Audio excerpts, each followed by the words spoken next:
Hello everyone, कैसे हैं आप लोग। उम्मीद है आप सभी लोग अच्छे होंगे और अपनी तैयारी रेगुलरली कर रहे होंगे। तो आज हम लेक्चर नंबर 8 करने वाले हैं। जिन्होंने पीछे वाले लेक्चर नहीं देखे हैं 7, वो देख लेना, प्ले लिस्ट मैंने बना दी है, ठीक है। और एक ज़रूरी सूचना आपको देनी थी। सूचना ये है कि कल हम लोग, जैसे तुम सभी जानते हो कि यहाँ पर जो हमने पॉलिटी है वो तुम्हारी आर्टिकल नंबर 80 से स्टार्ट करी है, 80-81 से। इसके पीछे के जो आर्टिकल हैं, आर्टिकल 1 से फिर अनुसूचियाँ हो गई, इसमें फिर भाग हो गए। तो ये सारी चीज़ हम धीरे धीरे करके संडे टू संडे कवर कर लेंगे। तो कल हम क्या करने वाले हैं, कल हम भाग 1, पॉलिटी का भाग 1, जिसका जिसका नाम है संघ व राज्य क्षेत्र, इसको कवर करने वाले हैं। और सुबह 9 बजे आपके पास वीडियो आएगी, 9 AM। तो 9 AM पे आप लोग इसको देख लेना। जिन्होंने पहले पढ़ रखा है वो इसमें रिवीजन करेंगे, रिवीजन करके आएंगे। क्यों? क्योंकि मैंने इसी वीडियो में, ये जो कल वीडियो आएगी इसमें, इसी में पहले चैप्टर भाग 1 से रिलेटेड MCQ क्वेश्चन भी रखे हैं। तो जिन्होंने पहले पढ़ लिया है वो पढ़ के आना, प्लस क्लास में रिवीजन करना। फिर जो MCQ क्वेश्चन होंगे उनको लगा लेना, जिससे पता चल जाएगा कि तुम्हारा रिवीजन भी सही हो रहा है। तो ये क्लास हर बच्चे के लिए इम्पोर्टेंट है, चाहे वो बिगनर है या फिर जिसने पढ़ रखा है, वो दोनों, ठीक है। और जिन्होंने कवर नहीं कर रखा वो अभी जुड़े हैं हमारे चैनल से, तो उनके लिए तो इम्पोर्टेंट है ही है, ये उनके लिए ही तो लगाई है ये क्लास, ठीक है। तो अब कमेंट नहीं करना कि ये हो गया वो हो गया। अब धीरे धीरे हम लोग सारे कवर कर लेंगे। आज भाग 1 है, फिर कभी भाग 2 ले लेंगे, फिर 3 ले लेंगे, इस तरीके से कवर कर लेंगे। बाकी जितने नए लोग हैं, पीछे वाले नोट्स नए बनने हैं, नहीं बनने हैं जिनके, तो वो शुरुआत से नोट्स बनाते हुए चलना साथ के साथ। शुरुआत से मतलब जैसे आज वीडियो आई, लेक्चर नंबर 8 आया है आज, तो 8 का नोट्स आपकी कॉपी में होना चाहिए। पीछे वाले कवर करते चलना, ऐसा नहीं करना है कि ये वाले छोड़ के पीछे वाले कवर कर रहे हो, दोनों साथ में कवर करने हैं आपको, ठीक है। तब आप जाके बराबरी कर पाओगे। चलो स्टार्ट करें फिर, ठीक है। ये हिंदी की प्लेलिस्ट है, इसको देख लेना जाके। और यूथ कंपटीशन की जो हिंदी वाली बुक है वो है ये। और ये वाली प्लेलिस्ट है तुम्हारी परीक्षा वाणी वाली, ठीक है, जो अभी चल रही है। तो ये वीडियो दोनों है, प्लेलिस्ट जाके देख लेना। जिन्होंने सब्सक्राइब नहीं कर रखा चैनल को सब्सक्राइब कर लो। और भी बहुत कुछ UPSC के लिए, आपका हिंदी और ये GS, पूरी GS के बारे में अभी प्लान बनना है। फिर आपको आगे बताते हैं क्या है कैसे है, ठीक है। तो चैनल जरूर सब्सक्राइब कर लेना। और जिन्होंने टेलीग्राम ज्वाइन नहीं किया है, PDF चाहिए तो लिंक डिस्क्रिप्शन में, टेलीग्राम ज्वाइन कर लो जाके, या फिर ये नाम सर्च कर लेना टेलीग्राम पे, स्पेस नहीं देना, बिल्कुल जैसा लिखा है वैसा ही सर्च करना, ठीक है। तो ज़्यादा नहीं होंगे, 20 मतलब 24-25 होंगे, ठीक है। 24-25 फॉलोवर होंगे, तो वहाँ जाके ज्वाइन कर लेना, क्योंकि नया ही है भाई, ठीक है। तो कल वाले क्वेश्चन करें हम। कल जो हमने टॉपिक पढ़ा था उसके क्वेश्चन करें 5। रेडी हो आप लोग, ठीक है। सबके आंसर सही आने चाहिए, 5 में से 5 नंबर सबके आने चाहिए, ठीक है। कितने? 5 में से 5। स्टार्ट करें। पहला क्वेश्चन, किसी विधेयक को किसी भी सदन द्वारा कितने महीनों तक रोके जाने पर संयुक्त बैठक बुलाई जा सकती है? तो तुम सभी जानते हो 6 महीने तक अगर रोक लेते हैं संयुक्त बैठक बुला ली जाएगी, ठीक है। यदि लोकसभा का विघटन संयुक्त बैठक की सूचना प्राप्ति के बाद होता है, लोकसभा का विघटन संयुक्त बैठक की सूचना प्राप्ति के बाद होता है, तो भी संयुक्त बैठक होने का प्रावधान किस अनुच्छेद में निहित है? तो 118 के 4 में तो वो लोकसभा अध्यक्ष उसकी अध्यक्षता करेगा। 108 के 4, बी ऑप्शन आपका बिल्कुल करेक्ट है, नहीं, ऑप्शन नंबर सी आपका करेक्ट है। 108 का क्लॉज 5, ये वाला ऑप्शन ठीक है। 1961 में दहेज निषेध पर संयुक्त बैठक के समय कौन भारत के प्रधानमंत्री थे? तो Jawaharlal Nehru, option A is the correct answer. Atal Bihari Vajpayee 2002 में जो कोटा अधिनियम आया था उसके समय थे ये PM। और मुरारजी देसाई जो थे वो थे आपका 1978 के समय, जो तुम्हारा बैंकिंग वाला आया था उसके थे, ठीक है। आपसे मैंने कहा था कि इनके ना राष्ट्रपति भी देख लेना, जैसे 1961, तो यहाँ राष्ट्रपति कौन थे? एक बार तीनों के कमेंट कर दो, 1961 में, 1978 में और 2002 में। मुझे पता है कमेंट तो कुछ ही लोग करते हैं, बाकी पता नहीं क्या करते हैं, पढ़ते नहीं है घर पे। ये कह रहा है लोकसभा अध्यक्ष व उपाध्यक्ष की अनुपस्थिति में संयुक्त बैठक की अध्यक्षता कौन करेगा? तुम सभी जानते हो संयुक्त बैठक की अध्यक्षता लोकसभा का अध्यक्ष करता है, लेकिन अगर वो नहीं है, अनुपस्थित है, तो उपाध्यक्ष करेगा। और अगर उपाध्यक्ष भी नहीं है तो कौन करेगा? उपाध्यक्ष नहीं है तो सभापति करेगा। कौन करेगा? सभापति। नहीं, ध्यान रखना, जो सभापति होता है राज्यसभा का वो भी कभी भी अध्यक्षता नहीं करता। सही है, अध्यक्षता नहीं करता। सभापति का ऑप्शन खत्म। अब कौन आ गया? उपसभापति। तो उपसभापति करेगा।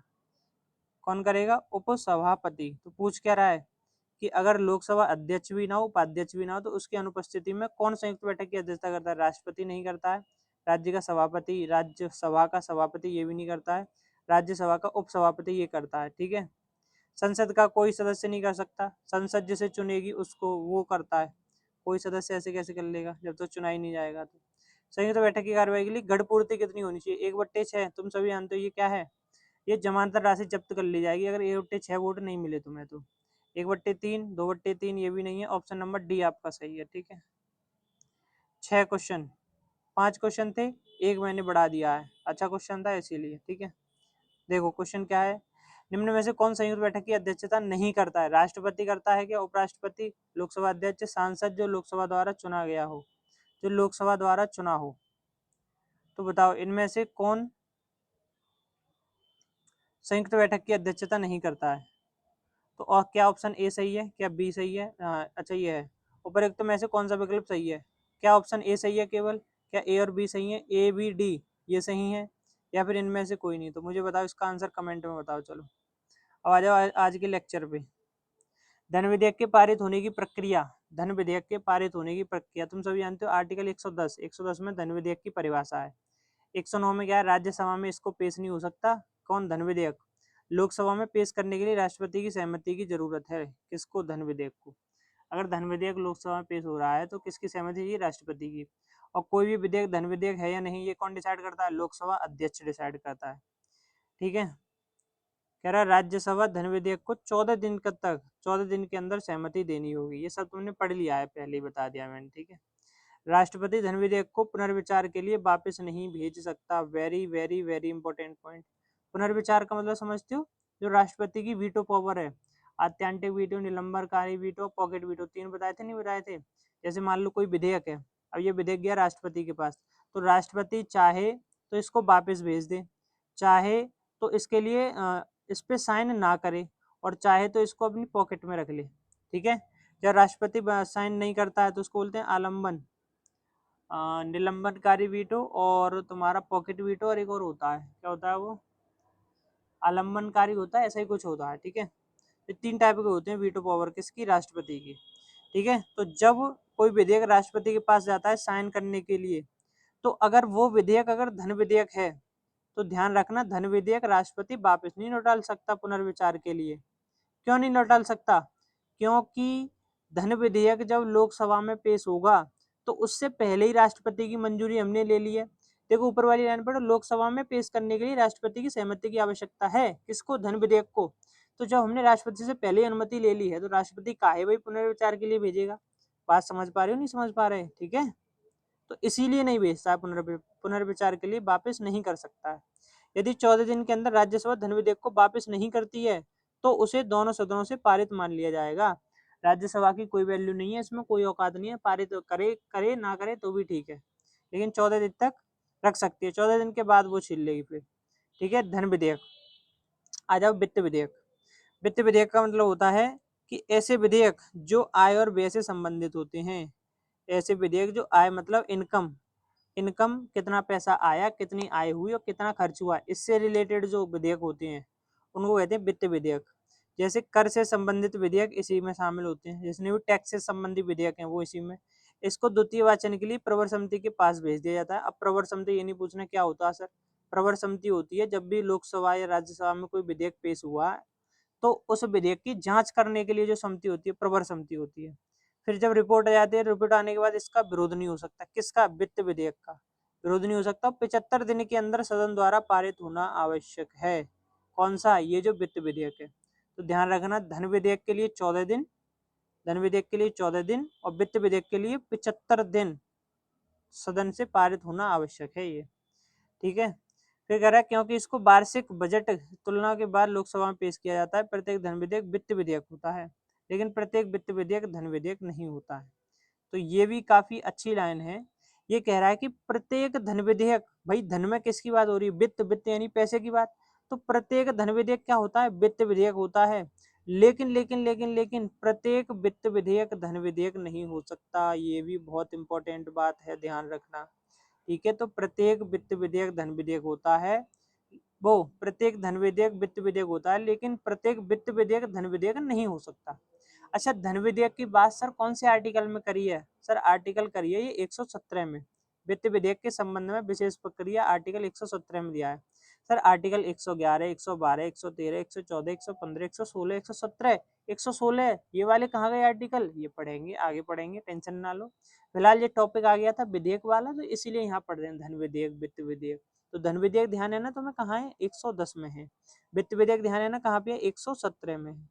117 के एक दो क्लॉज और हैं, देखो जैसे कह रहा है कि इस विधेयक के दो वर्गों में बांटा गया है। पहला, ऐसे वित्त विधेयक जिनमें धन विधेयक के साथ साथ अन्य विषयों पर भी उपबंध किया गया हो, आर्टिकल 117 के क्लॉज 1 में है। और ऐसे वित्त विधेयक जो भारत की संचित निधि के व्यय से संबंधित हों, वो आर्टिकल 117 की क्लॉज 3 में है। देखो समझो, ज्यादा इंपॉर्टेंट नहीं है, बस समझ लो। 117 का क्लॉज 1 क्या कहता है कि ऐसे वित्त विधेयक जिनमें धन विधेयक के साथ साथ अन्य विषयों के भी उपबंध किए गए हों, मान लो ये बिल यानी विधेयक, विधेयक है कौन सा? ये वित्त विधेयक है। तो इस विधेयक में धन विधेयक के बारे में तो लिखा ही है, धन के बारे में, लेकिन इसमें और विषय भी इंक्लूड हो गए, धन के अलावा भी उसने और विषय इंक्लूड कर दिए। तो इसको कहा जाएगा, ये आ जाएगा तुम्हारा आर्टिकल नंबर 117 की क्लॉज 1 में। अब दूसरा पॉइंट कह रहा है कि ऐसे वित्त विधेयक जो भारत की संचित निधि के व्यय पर यानी उससे संबंधित होते हैं। अब मान लो कोई पेपर लिया मैंने और इसमें लिख दिया संचित निधि के बारे में कुछ, ये होना चाहिए, ये होना चाहिए, ये होना चाहिए, ये होना चाहिए, तो केवल मैंने भारत की संचित निधि के व्यय के बारे में ही लिखा है, तो ऐसे विधेयक जो किसमें आएंगे? वो 117 की क्लॉज 3 में आएंगे। है ये भी वित्त विधेयक है और ये भी वित्त विधेयक है, दोनों वित्त विधेयक हैं, लेकिन वो क्लॉज के हिसाब से बांट दिया गया है दोनों को। ठीक है,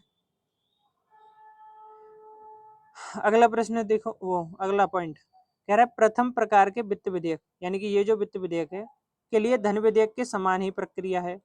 ये जो वित्त विधेयक है इसके लिए धन विधेयक के समान ही प्रक्रिया है। क्यों? क्योंकि इसमें धन विधेयक के पॉइंट शामिल हैं, इसलिए धन विधेयक के समान ही इसका प्रोसेस है। लेकिन यह राज्यसभा द्वारा पारित होना चाहिए और राष्ट्रपति पुनर्विचार के लिए वापस कर सकता है। अच्छा, धन विधेयक में क्या होता था? धन विधेयक राज्यसभा पारित करे ना करे अपने आप हो जाएगा, लेकिन ये कह रहा है कि ये जो पहला वाला पॉइंट वाला विधेयक है, ये धन विधेयक के समान प्रक्रिया तो है इसको, लेकिन इसको राज्यसभा से पारित होना बहुत जरूरी है। और जिस प्रकार धन विधेयक के लिए राष्ट्रपति पुनर्विचार के लिए नहीं भेज सकता था, लेकिन इसके लिए पुनर्विचार के लिए भेज सकता है, तो ये मेजर दो डिफरेंस है। तो ये दोनों बहुत इंपॉर्टेंट है, ध्यान रखना अच्छे से, भूल नहीं जाना बिल्कुल भी। ठीक है, अगला देखो, कह रहा है दूसरे प्रकार का जो वित्त विधेयक है, ये दूसरा जो पॉइंट था, के लिए वही प्रक्रिया अपनाई जाती है जो साधारण विधेयक के लिए अपनाई जाती है। यह संसद द्वारा तब तक पारित नहीं किया जाएगा जब तक राष्ट्रपति ने संसद से सिफारिश ना की हो। तो ये इतना इम्पोर्टेंट है नहीं इसको, ठीक है, वैसे ही समझ लो।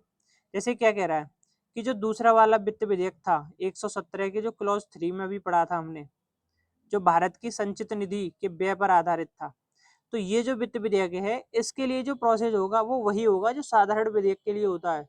साधारण विधेयक का मतलब जैसे लोकसभा में जाएगा, फिर राज्यसभा में जाएगा, ठीक है, फिर वो राष्ट्रपति क्या है संसद से सिफारिश ना की सिफारिश करेगा पहले उसकी साधारण विधेयक की, तब तरीके के ये लाया जाता है। इसको संसद में पेश किए जाने से पहले राष्ट्रपति की आवश्यकता नहीं होती। कौन सा? जो दूसरे टाइप का वित्त विधेयक था। अब आ जाओ संविधान संशोधन विधेयक। संविधान संशोधन संबंधी प्रक्रिया भाग 20 में, अगर तुम्हें ध्यान हो तो भाग 20 में संविधान संशोधन है और आर्टिकल है 368। पहले ही मैंने पढ़ा दिया है तुम्हें, आर्टिकल कौन सा है? ये 368 आर्टिकल है। ठीक है, संविधान संशोधन विधेयक किसी भी सदन में पेश हो सकता है, साधारण तथा विशेष बहुमत द्वारा पारित किया जाएगा। ये साधारण और विशेष बहुमत, विशेष बहुमत मतलब 2/3 से। ठीक है, इस पर साइन करने के लिए राष्ट्रपति बाध्य होगा, और ये बात कही गई थी 24वां संविधान संशोधन 1971। तो ध्यान रखना, बहुत इंपॉर्टेंट पॉइंट है कि संविधान संशोधन विधेयक आया तो उस पे राष्ट्रपति बाध्य होता है साइन करने के लिए। ऐसा नहीं है कि साइन करने से मना कर दे। ऐसे ही जो धन विधेयक जाता है राष्ट्रपति के पास, उसके लिए राष्ट्रपति पुनर्विचार के लिए नहीं भेज सकता वापस। क्यों? क्योंकि उस जो धन विधेयक है उसको राष्ट्रपति से पूछ कर ही पेश किया जाता है लोकसभा में, इसलिए वापस भेजने का कोई मतलब नहीं है। तो धन विधेयक को पुनर्विचार के लिए नहीं भेज सकता, और जो तुम्हारा संविधान संशोधन विधेयक है इस पे साइन करने से मना नहीं कर सकता।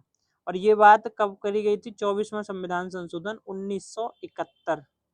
1971। ठीक है भाई, आगे आ जाएं। चलो अब आर्टिकल 111 ध्यान करो। जब मैंने राष्ट्रपति पढ़ाया था 111 में वीटो पावर पढ़ाई थी राष्ट्रपति की, तो आर्टिकल 111 तो वहां खत्म हो गया। अब आ जाओ आर्टिकल 112। आर्टिकल 112 में है आपका बजट। क्या है? बजट। जैसे बजट आता है नहीं हर साल फरवरी में, तो वो बजट के बारे में कहाँ लिखा है? ये आर्टिकल 112 में लिखा है। और ध्यान रखना, भारतीय संविधान में बजट नाम का कोई भी शब्द नहीं है। बजट नाम का कोई शब्द नहीं है संविधान में। फिर से संविधान में क्या लिखा है? संविधान में लिखा है वार्षिक वित्तीय विवरण। वार्षिक वित्तीय विवरण। अब हमें इतना लंबा ना पढ़ना पड़े, इसीलिए हम लोग क्या कर देते हैं, इसीलिए हम लोग इसको बजट बोल देते हैं, विवरण। तो ध्यान रखना, बजट नाम का कोई शब्द संविधान में नहीं है। वार्षिक वित्तीय विवरण है आर्टिकल 112 में, इसी को हम लोग कह देते हैं बजट। तो बात को समझ गए? तुम नहीं समझे? ठीक है। और ये 112 से 117 अभी तो पढ़ा था। 117 क्या है बताओ? वित्त विधेयक। नहीं पढ़ा था? वित्त विधेयक है 117 में, वित्त विधेयक। 112 में वार्षिक वित्तीय विवरण, यानी कि इसी को कहते हैं बजट कहते हैं। कह रहा है संविधान में बजट नाम का कोई शब्द नहीं है। 2017 से पहले 2 बजट पेश होते थे। अभी तो एक सिंगल बजट आता है, लेकिन 2017 से पहले 2 बजट आते थे। एक तो रेल का जो डिपार्टमेंट है उसके लिए अलग बजट आता था, और आम बजट अलग आता था, आम रेल के अलावा। ठीक है। जो रेल बजट था इसको रेल मंत्री पेश करता था, और आम बजट है, आम बजट को वित्त मंत्री द्वारा लोकसभा में पेश किया जाता था। वो तो अभी भी किया जाता है। ठीक है, 2017 से पहले। लेकिन 2017 के बाद इन दोनों बजट को मिला दिया गया, एक ही कर दिया गया, यानी कि अब एक ही बजट आता है। ठीक है, तो ये चीज तुम लोग ध्यान रखना, एक ही बजट आता है अब।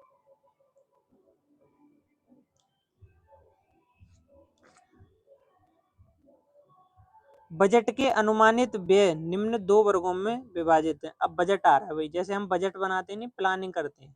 जैसे मान लो ट्रिप पे जा रहे हैं, ट्रिप पे तो सबसे पहले बजट बनाएंगे। हाँ भाई, कितने का खर्चा आ जाएगा ये बताओ। तो इसी प्रकार सरकार भी बजट बनाती है कि भाई इस साल कितने का खर्चा होगा, कितना पैसा हमें कहाँ करना है खर्च, कितना किसकी उधारी है, ये सब चीजें। ठीक है, तो उसी को बजट कह दिया जाता है। अब बजट में जो खर्चा होगा, कितना खर्चा कहाँ होगा, इसको 2 भाग में बांटा गया है। 2 भाग में कैसे बांटा गया? पहला जो खर्चा है वो भारत की संचित निधि पर भारित व्यय की राशि पर है, यानी कि ऐसा पैसा जो सीधे हम लेंगे भारत की संचित निधि से। बात आ रही है समझ में? नहीं, ऐसा पैसा जिसे हम भारत की सीधे संचित निधि से खत्म करेंगे। जैसे हम कहीं ट्रिप पे जा रहे हैं तो एक तो हमारी पॉकेट मनी होती है अलग, और प्लस घर वाले देते हैं। तो हम पहले डिसाइड कर लेते हैं कि हमें अपना कितना पैसा निकालना है और घर वालों से कितना लेना है। तो वही हाल यहाँ पे है। तो जब सरकार बजट लाएगी तो वो पहले डिसाइड करके 2 भागों में बांट के लाती है कि हमें इतना पैसा संचित निधि से निकालना है डायरेक्ट, और इतना पैसा जो बाद में बचा वो व्यय के लिए अन्य राशियों पर डिपेंड होता है, यानी कि अन्य चीजों पर वो डिपेंड होता है। ठीक है, तो इतनी बात समझ गए, 2 वर्गों में बांटा गया है। अब आओ, बजट को कुल 6 चरणों में विचार विमर्श करके पारित किया जाता है। प्रथम चरण होता है जिसमें बजट को हम प्रस्तुत करते हैं लोकसभा में। और ध्यान रखना, बजट कहाँ पे? लोकसभा में जो है पेश होता है राष्ट्रपति की सिफारिश पर। ठीक है, और बजट पर बहस शुरू कौन करता है? विपक्ष का नेता। कौन है अभी बताओ विपक्ष का नेता? विपक्ष का नेता बताओ लोकसभा में, विपक्ष का नेता बताओ राज्यसभा में। नहीं बताया तो बहुत मारूंगा तुम्हें। बता दिया है पीछे ही मैंने। विपक्ष का पहला नेता भी बताना, राज्यसभा में और लोकसभा में, सब रिवाइज करते रहा करो। तो बजट के 6 चरणों में पेश किया जाता है। पहला चरण होगा जिसमें हम बजट को पेश ही कर देंगे। दूसरा चरण होगा उसमें सामान्य विचार विमर्श होता है बजट के लिए। फिर थर्ड जो स्टेप होगा, थर्ड स्टेप में जो स्थायी समिति होती हैं उनके द्वारा अनुदान की मांग की जाएगी। आगे पढ़ोगे स्थायी समितियां कौन कौन सी होती हैं। ठीक है, समितियां होती हैं संसद में, जैसे लोक लेखा समिति होगी, प्राक्कलन समिति हो गई, ये समितियां होती हैं। ठीक है, तो इनके द्वारा अनुदान की मांग तीसरे चरण में। फिर होता है चौथे स्टेप में क्या होता है? अनुदान मांगों पर विचार करके पारित। यानी कि मांग कर ली, अब विचार कर लिया उनको, फिर पारित कर दो। 5वां चरण विनियोग विधेयक, विनियोग विधेयक पारित होता है। अब ये क्या है देखो, ये समझ में नहीं आएगा, थोड़ा सा आएगा लेकिन आगे आएगा समझ में। यहाँ पे थोड़ी सी कोशिश कर लो समझने की। विनियोग विधेयक होता है, जैसे मान लो ये बॉक्स है, अब इस बॉक्स में भारत सरकार का बहुत सारा पैसा भरा पड़ा है, तो इसी को नाम दिया गया संचित निधि। क्या नाम दिया गया? संचित निधि। संचित निधि। अब इसी संचित निधि से पैसा निकलेगा। अब इस संचित निधि से ऐसा तो है नहीं कि डायरेक्ट जा करके पैसा तिजोरी खोली और निकाल लो, ऐसा नहीं होता है। इस संचित निधि से पैसा निकालने के लिए भी एक पेपर पर हमें लिखना पड़ता है, और जब तुम जानते हो पेपर पर हमने कुछ लिख दिया तो वो बन गया विधेयक। क्या बन गया? विधेयक। और ये विधेयक अगर संचित निधि के लिए है तो इसी का नाम दे दिया विनियोग विधेयक। क्या नाम दे दिया? विनियोग विधेयक। तो ध्यान रखना, जो विनियोग विधेयक होता है ये भारत की संचित निधि से पैसे निकालने के लिए लाया जाता है। ठीक है, 5वें चरण में। फिर 6वां चरण वित्त विधेयक जो होता है वो पारित हो जाता है। ठीक है, तो ये है तुम्हारा जो है बजट। तो ध्यान रहेगा तुम्हें, 112 में है बजट। बजट नाम का कोई शब्द भारत के संविधान में नहीं है।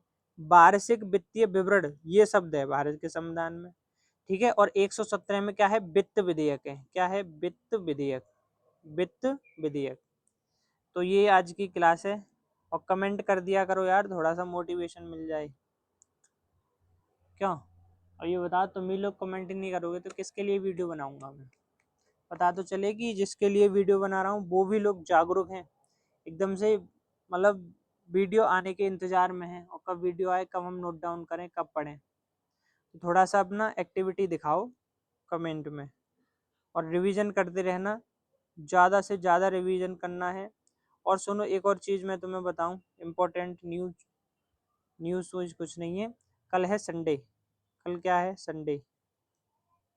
ठीक है, तो कल संडे को हम लोग क्या करने वाले हैं, अब इस हफ्ते हमने जितना भी पढ़ा था, मान लो हमने आर्टिकल 80 से ही तो शुरुआत करी थी, 80 से हम 112 तक पहुंच गए ओवरऑल। तो कल मैं ना शाम को 8 बजे लाइव आऊँगा, और लाइव ही तुम्हारी ये जो 80 से 112 आर्टिकल हैं इसका तो होगा रिवीजन। रिवीजन होगा, उसके बाद में हम इसी के MCQ क्वेश्चन करेंगे। तो कमेंट में बता देना ये कैसा रहा प्लान। ठीक है, कमेंट करोगे तभी मैं आऊँगा लाइव, नहीं तो मुझे क्या पड़ी लाइव आने की। बात आ रही है समझ में? नहीं तो कमेंट में बताओ फिलहाल ये कैसा रहा। ठीक है, तो कल 8 बजे ध्यान रखना, और कल सुबह 9 बजे वो वीडियो आएगी, वो सबको देखनी है 9 AM पे। उसमें तुम्हारा रिवीजन हो जाएगा पहला भाग, और प्लस उसके MCQ भी सॉल्व कर लेना। बहुत अच्छे अच्छे MCQ डाले हैं, तुम करके देखना सॉल्व उसको। ठीक है, ओके बाय, मिलते हैं अगली वीडियो में, तब तक के लिए पढ़ते रहो और